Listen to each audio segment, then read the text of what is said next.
So I'm not gonna lie. SGA being a favorite for the MVP is flawed. You know what I'm saying? And what I mean by that is out of all the talent that we have in the NBA right now, and everybody playing at the level that they're playing, many other players like Jaylen Brown, you know what I'm saying, Wembanyama, Jokic, even players like Donovan Mitchell, for example, you know what I'm saying, even those players flying under the radar, you know what I'm saying, but still leading their team to victories. Cade Cunningham, can't forget him, you know what I'm saying, Luka, you know, I think out of all those players, SGA being the favorite for the MVP is flawed, man. Because, and the simple fact why I say this is because when SGA was out, the Thunder was still one of the top teams in the NBA. You know what I'm saying? Now, I'm not a big stat guy, but to just throw some stats out there, they went 8-4 when SGA was out. You know what I'm saying? And before y'all say, oh, that was just this season, but what about every time he's been out since the Thunder have been competing? Well, if we want to take his overall record for these last 2 years that they've really been competing for a championship, SGA, the Thunder have went 10-4. You know what I'm saying? And like I said, I'm not a big stat guy, but to throw some more stats out there, they have a net rating this season of 12.5 when he's not on the court. You know what I'm saying? Like I said, it's still one of the best teams in the league when he's not on the court. You know, like, just think about that. You know what I'm saying? How can you be the most valuable player, but the team arguably plays better without you? You know what I'm saying? Or just as good without you. You know what I'm saying? Now, just to pose this as a question, if you was to take Jokic away from the Nuggets or Jaylen Brown away from the Celtics, you know what I'm saying? In which there's been times where, you know, Jokic hasn't played for the Nuggets and they're not as good as they are. You know what I'm saying? If I'm not mistaken, they have a losing record when Jokic is not on the floor. You know, when he's not on the floor. Or injured, or, you know, not playing, whatever it is. They have a losing record. You know what I'm saying? And when he's on the floor, you know, they're one of the top teams in the West right now. You know what I'm saying? In the stacked, you know, Western Conference. They're one of the top teams. You know what I'm saying? For example, Luka. You know, if you was to take Luka away from the Lakers, you know what I'm saying? And just, you know, for most of the season, let's just say, take a sample size of 10 games. Do you think the Lakers would still be in the position that they are? You know what I'm saying? No, because he's pretty much their offense. I would say most of their offense, but he pretty much is their offense.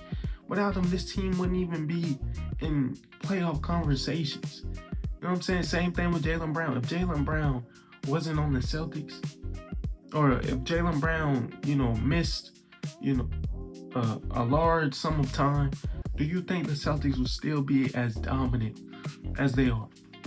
The answer to that is no. You know what I'm saying? Because when Jason Tatum was there, you know, people were saying Jason Tatum's the best player on that team. Jason Tatum, you know, he's the reason why they're winning so much, or he was the one that was in MVP conversations. You know what I'm saying? But, you know, and was the favorites to win MVP.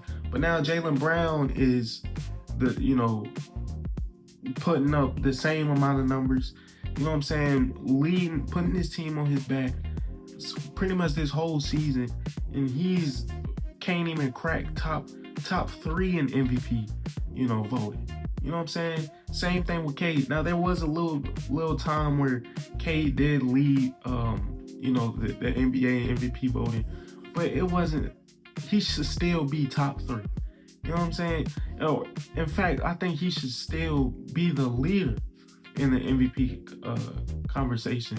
Just because if you was to take Cade away from Detroit, they wouldn't be as dominant. I wouldn't say they would suck. Or none of these teams would. I'm not going to say none of these teams would suck without, you know, their main player. But what I will say, they wouldn't be as dominant. You know what I'm saying? As, for example, with the Thunder, where they're still dominant even without their two supposedly two best players. You know what I'm saying?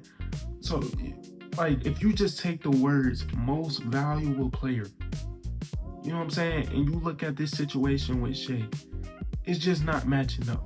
You know what I'm saying? Because in order to really be the most valuable player, it's a player that has to bring the most value to a team. That if you take him away, this team won't even reach the heights or reach even close to the heights that they would with the star player, for example. And I just don't think that Shea should be in the, I'm not saying he shouldn't be in the conversation, but I don't think he should be the favorite. You know what I'm saying? You know what I'm saying? Especially when you have people like Cade, who's leading a Detroit team, you know, to the #1 seed in the East. You know, a Detroit team that hasn't been talked about, that went decades without being talked about, to the #1 seed in the East. You know what I'm saying? Missing some games where they were missing some of the main players. You know what I'm saying? Like Jalen Duren, or you know, I think Asar Thompson missed some time. Ron Holland missed some time. Like Cade missed some time, but they weren't as dominant, you know, without him, basically. And yeah, I wouldn't say he shouldn't be in the conversation, but I just don't think that he should be the favorite right now. You know what I'm saying? Especially given that the Thunder have showed you that they can still win without him. But yeah, that's pretty much all I got for this video. I appreciate y'all for watching. Make sure you like, comment, and subscribe. And yeah, I'll catch you on the next one.